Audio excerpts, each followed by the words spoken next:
సామెతలు 11:17 దయగలవాడు తనకే మేలు చేసుకొనును, క్రూరుడు తన శరీరమునకు బాధ తెచ్చుకొనును. సాధారణంగా దయగలిగిన వాడు ఇతరులకు మేలు చేస్తాడు, క్రూరుడు ఇతరులను బాధిస్తాడు. కానిక్కడ దయగలిగిన వాడు తనకే మేలు చేసుకుంటాడని, క్రూరుడు తన శరీరమునకే బాధ తెచ్చుకుంటాడని ఇక్కడ వ్రాయబడింది.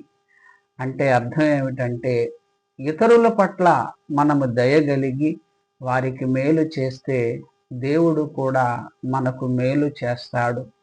ఇతరులను మనం బాధిస్తే దేవుడు కూడా మనలను బాధిస్తాడు.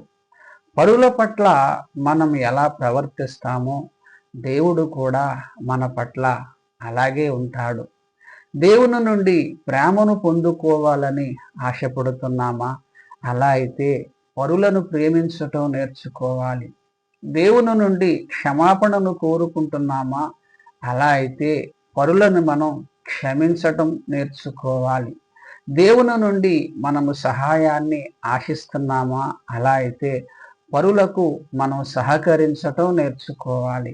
మనం ఎలా ఉంటామో మన పట్ల దేవుడు కూడా అలాగే ఉంటాడు.